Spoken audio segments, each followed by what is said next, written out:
Welcome to the Great Detectives of Old Time Radio from Boise, Idaho. This is your host, Adam Graham. If you have a comment, email it to me, box13@greatdetectives.net. Follow us on Twitter at Radio Detectives and give us a call, 208-991-4783.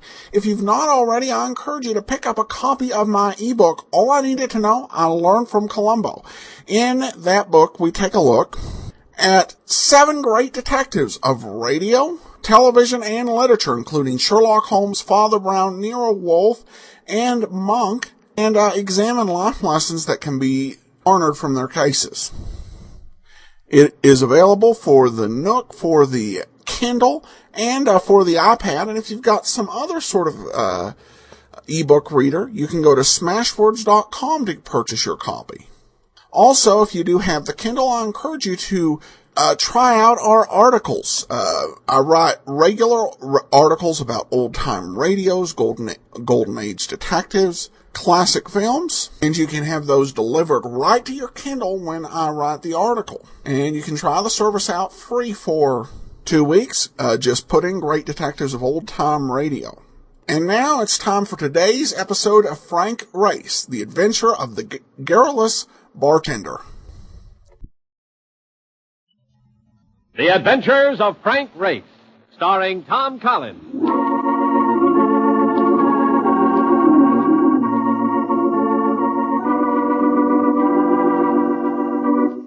The war changed many things, the face of the earth and the people on it. Before the war, Frank Race worked as an attorney, but he traded his law books for the cloak and dagger of the OSS. And when it was over, his former life was over, too. Adventure had become his business. The Adventures of Frank Race.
And now we join Frank Race for The Adventure of the Garrulous Bartender.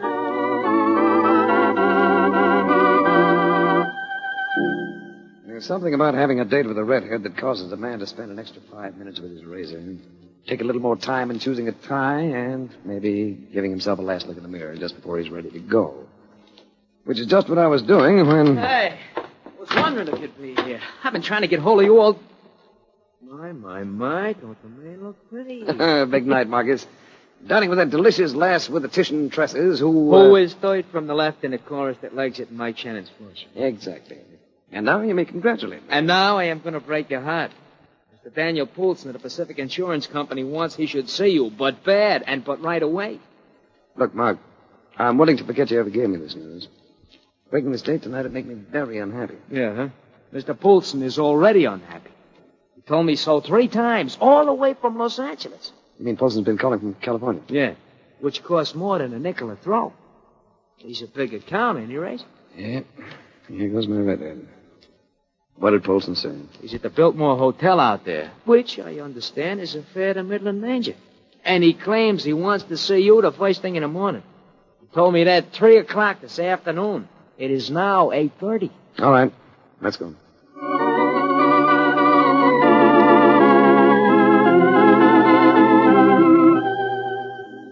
Los Angeles was having one of those days her Chamber of Commerce doesn't like to discuss. Cloudy. And the weather matched the expression of Dan Polson as he greeted me in his suite building. I'm glad you got here. We've got to move fast on this thing. What is it? An embezzlement job. $100,000, and you know what that means. If we don't crack it, there'll be 100 more of them all over the country. It must be a bank job. It is. A man by the name of Thomas Carney. Manager of the Spring Street branch of the Merchants National Bank. Any leads? Just two. And both pretty slim. He had recently been frequenting a bar on Main Street, a spot called Crow's Nest. Mm-hmm. And in his apartment, the police came across an envelope postmarked Juarez, Mexico. Had no return address. There was nothing inside it. Ah, that's something. I guess my first move is a visit to this place called the Crow's Nest.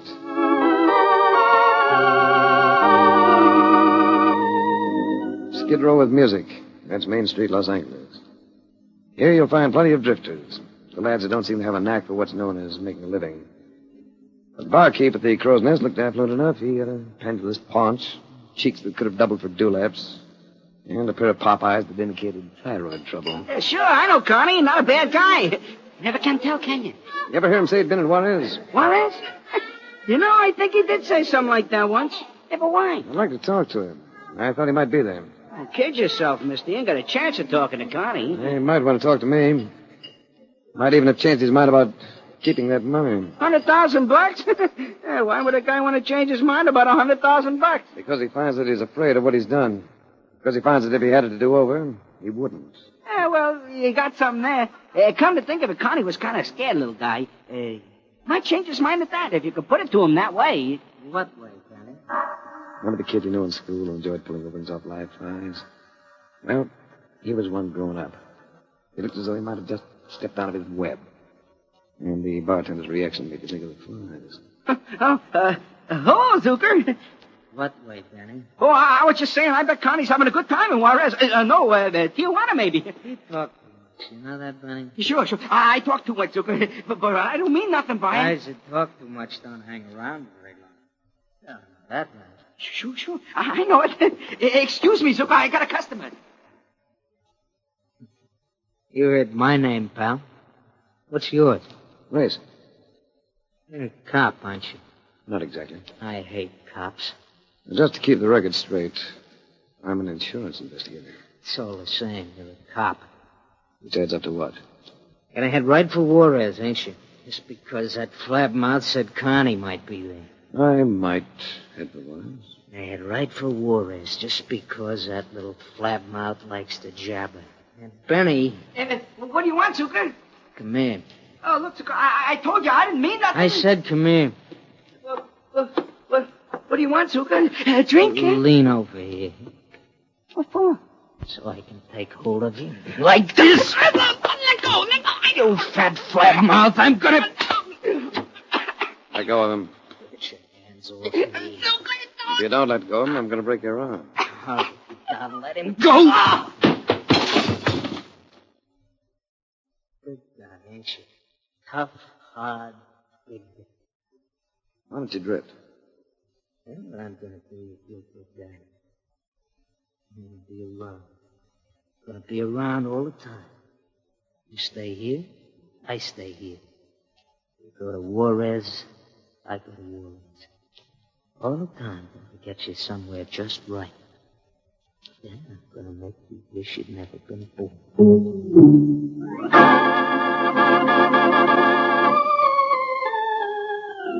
Hey, that character wasn't kidding, Race. He's a bad one. We've had bad ones before. Sure. We always made a play, and we took care of him. This guy's going to hang back. That ain't good. But I got an idea. Why don't we go to work on him first? Well, it's probably a good idea. Fairly sound. But it isn't the way we operate, is it? Ethics. What good are ethics? Me, I'll take an end wrench anytime. Yeah. What do you make of this setup, anyway? A little bank manager rubs shoulders with the underworld. And lets himself get talked into embezzling $100,000. Be lucky if they let him keep a nickel of it. It's a pretty sound observation. Know anything about Juarez, Mark? I was reserve during the war. It's the toughest town on the North American continent. Well, Juarez is where we're going, as of now.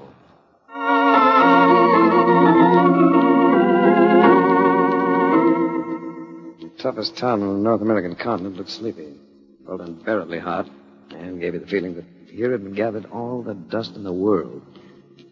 It was just after noon, siesta time. But I ran to one native who seemed willing to give his time to something else besides slumber.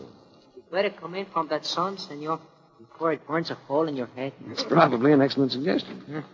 You were looking for something, senor? My name is Enrique Hernandez. I like to help people look for things. I'm looking for Americans. Oh, we got a few here. How'd you like them? Like this or like this? I'm looking for a man. A man by the name of Carney. Carney? A little man with part of his hair gone? That answer. Can you take me to him? He would be worth something, senor. $100 if I get right to him. See, this evening, senor, I'm going to meet you here. You have the $100 in your hand, and I will show you the way to this man, Carney.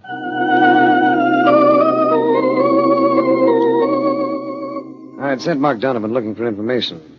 I found him seated at a table in the bar of our so-called hotel, sipping drinks with 3 people who were obviously Americans. There was a man and 2 women. Mark saw me as I came in, excused himself, and came over to me.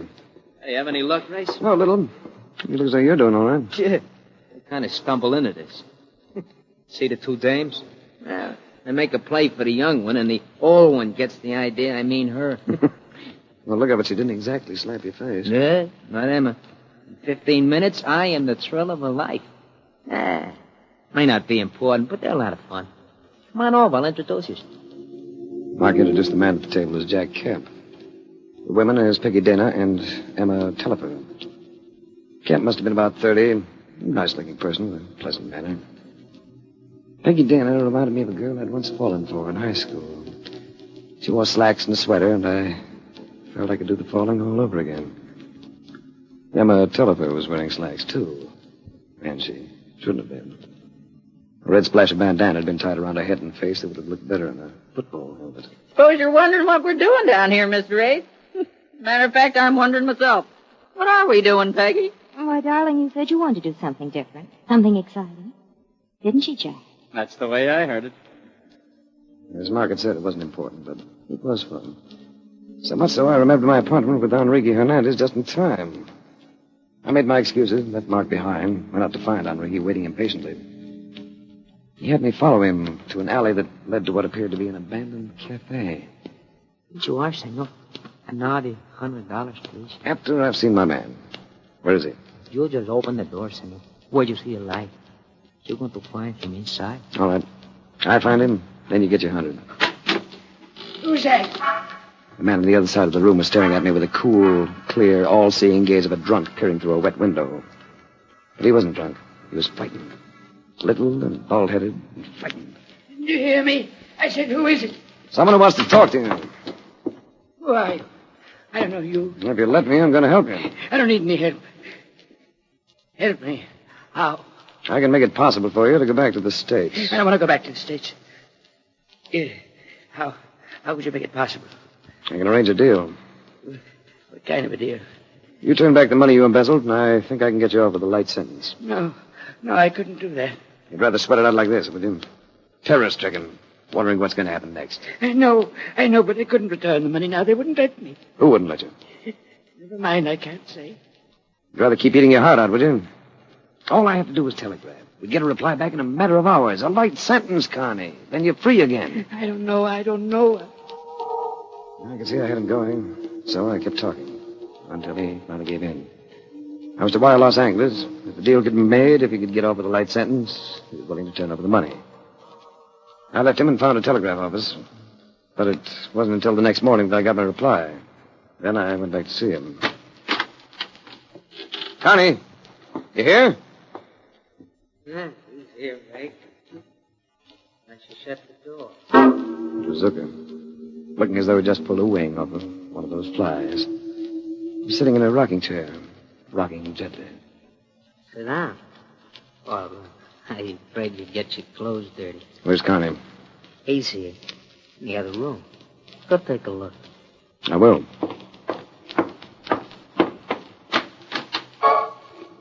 Carney was sitting in a chair, too. And it happened to be another rocker. But Carney wasn't rocking. Someone had beaten the life out of him with a blunt and heavy instrument.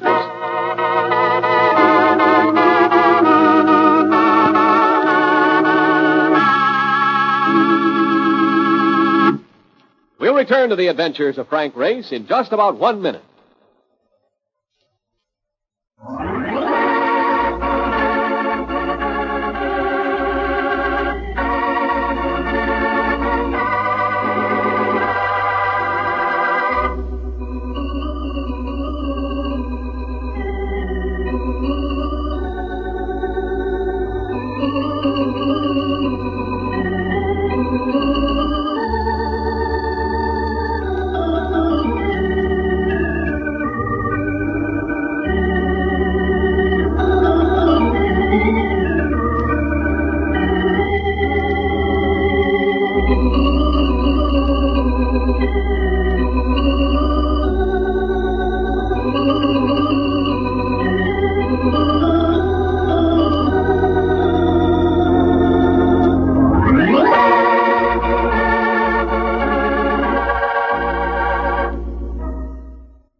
And now, back to the adventures of Frank Race. It all seemed so pat. A scared fugitive with his $100,000 hidden away somewhere, and I needed only a talk with him to break the case. So I'd been telling myself. Or should I say, kidding myself. The man has no breath in him. He does no talking. This was now the permanent condition of Thomas Carney, embezzler. I turned back to Zucker to find he'd been joined by a couple of dubious-looking companions. Kind of a mess, ain't it? Carney? Yeah, he's a mess, all right. But he must have really had a grudge against that boy. Somebody who wanted that money he was carrying. Yeah, that's the way I figured it, too. You didn't want it, of course. Me? I was Connie's pal. That's right. You were his protector, weren't you? So you let someone murder him. Go ahead. Needle me. See what it gets you. Of course, you weren't with him when it happened. That's right, I wasn't with him. Or it wouldn't have happened. Not right now, anyway. But somebody was with him. It might have been you. Sure, yeah. That's the way I make my living. By murdering the one man who can break the case for me. Well, it's been done before. That's right. You don't like cops, do you? You don't think they're honest. That's right. I don't think they're honest.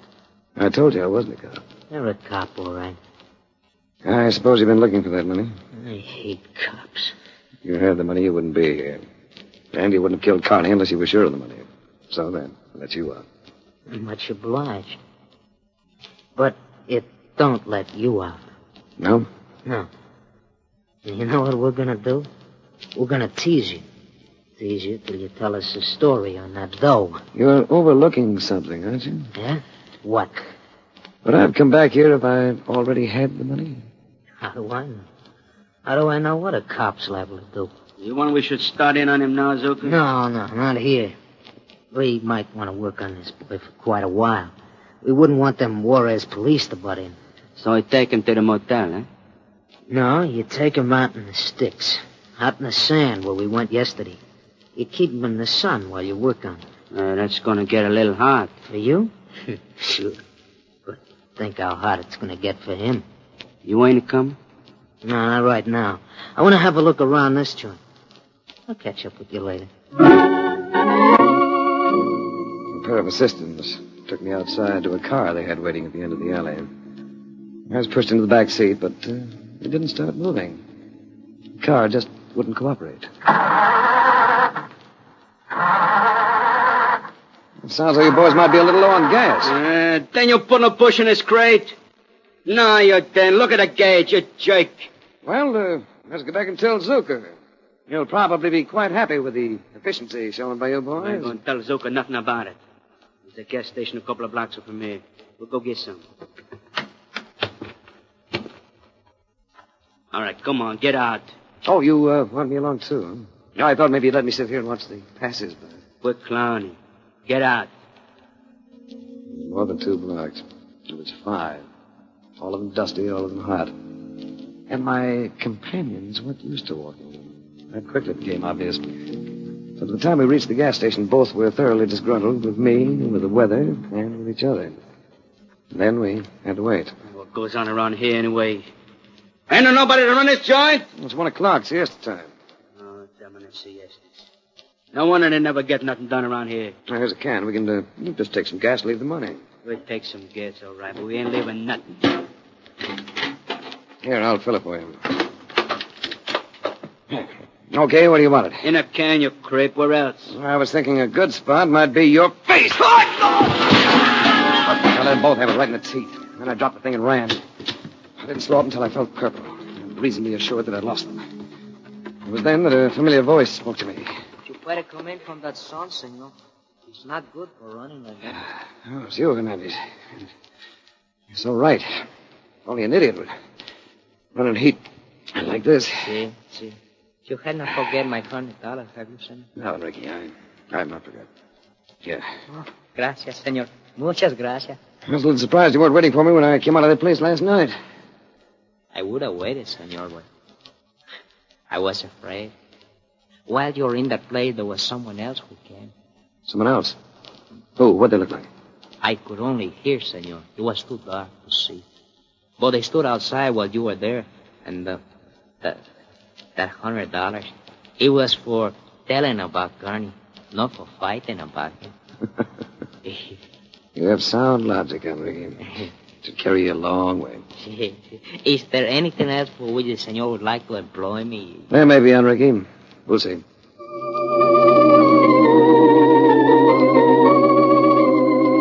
I was hot and thirsty, and full of the conviction that I'd bungled what appeared to be a fairly simple case. A combination of circumstances that called for a drink. A long, tall, cool one that I secured at the bar of our hotel. And while I quaffed it, something feminine and lovely sidled onto the stool next to me. Something feminine and lovely by the name of Peggy Dana. Hello, Ray. How are yourself? You look as though you'd been running. I have, but we won't talk about it. What would you like? I didn't stop for a drink. I just thought I'd like to talk to you. Mm-hmm. Had I known that was coming up, I'd have gone downstairs and prettied up a little. Oh, you look all right as you are. You look all right, too. You look awfully all right. Raised, why are you down here? Hasn't Mark Donovan told you? You know he hasn't. He's not the type. What are you doing down here? I just came down for a look at the place. I'd heard it was wild and woolly. Now I guess I'm just staying because you're here. But you've been keeping so busy. What about the boyfriend, Jack Kemp? Yes, what about me, Peggy? I thought I was in your good books. I think you're wonderful, darling. See, Race, the girl really loves me. But quit trying to steal her, will you? Look, why don't we go to a table where we can start some serious drinking? Oh, Jack, it's too hot. Not for me. How about you, Race? I don't think I could handle another one. Good man. Now, I'd like to make you a bet. Just finish one more of those things you're sipping now. And I'll give you any odds you want that it's the beginning of your downfall. He was almost right. A hot day and a bartender who knew how to hide dynamite in a cool, delicious drink. That's enough to cause your grandmother's downfall. By the fourth one, I knew I'd have to slow up. It didn't seem to bother Kemp. The only way he showed any effect was by insisting on paying for every round. And by the careful and exact way he counted out the bills to pay for them. I was finally rescued by Mark, who somehow got me up to our room. Are you off your rocker? You can't drink like that in this country. Nor in any other. What do you want? Hot coffee, cold shower, or both? I don't want either, Mark. To be quite truthful, I just want to go out and send another wire to Los Angeles. You're nuts. Here, just let me ease you down on this bed now. Ease down onto yourself, boy. I'm going out and send that wire. I just thought of something I think is going to crack this case. You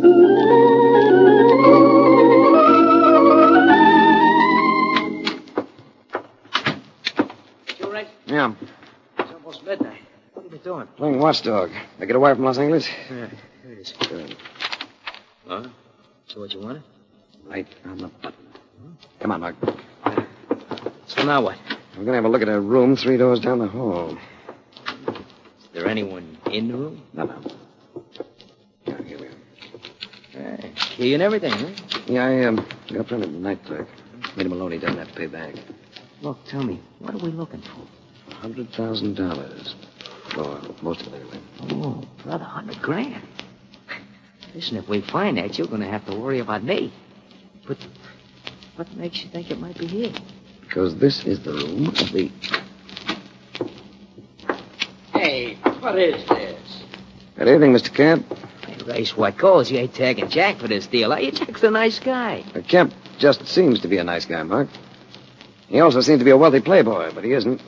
He's a bank teller who followed Carney down here and murdered him. What? You drank too much today, Race. A bank teller? I think you're missing on this one, Race. Jack just ain't the type. Yeah, but he acts the type. In one very peculiar way.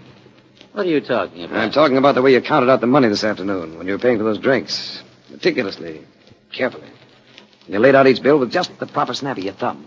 Just the way you've been doing it for 11 years at the Merchants National on Spring Street in Los Angeles.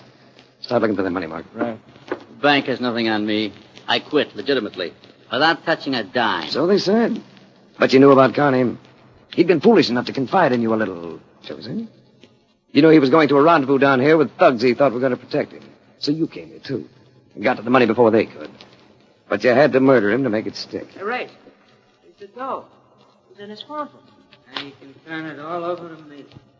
Thanks for leaving the door open, boy. Written invitation.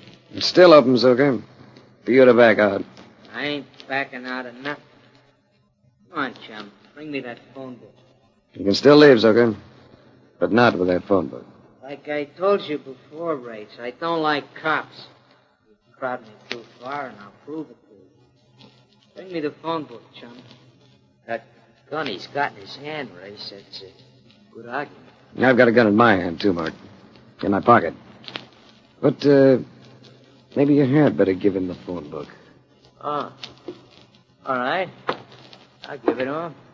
Hey,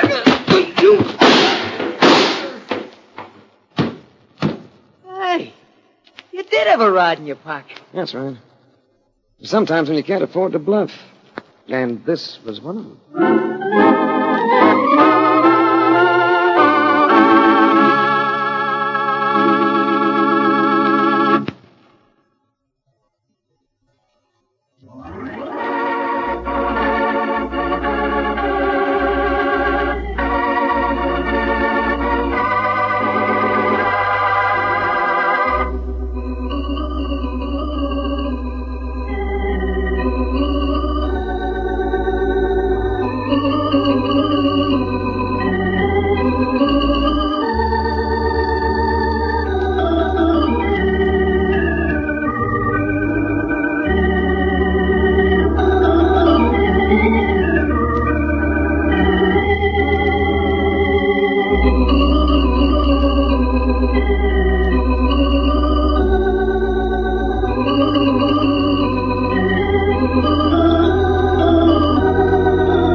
Adventures of Frank Race, starring Tom Collins with Tony Barrett as Mark Donovan, comes to you from Hollywood.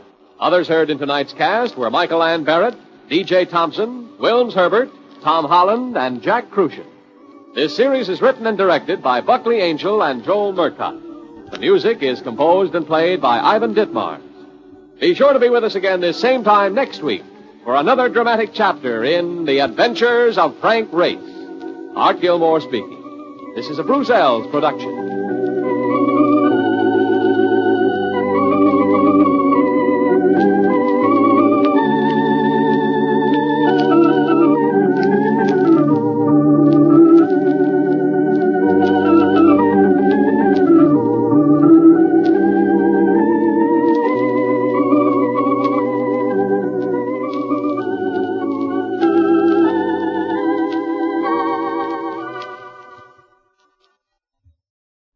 Welcome back. Well, if you add a word to your vocabulary every day, you can cross today's off with today's title. Garrulous means given to prosy, rambling, or tedious, pointlessly or annoyingly talkative. Another one is full of talk, blabby. Some of the people said that about my commentaries in the early parts of the show. Well, anyway, I hope you enjoyed it. It's kind of an odd choice of title because the bartender just kind of gives Race the adventure. You know, the adventure itself occurs in Juarez, so the bartender didn't have a whole lot to do with the case other than giving them a tip. It's, you know, it'd be like saying the case of the ex-convict down the street. But I guess they had the reason for their titles. Anyway, we brought you your word of the day, and I hope you enjoyed it.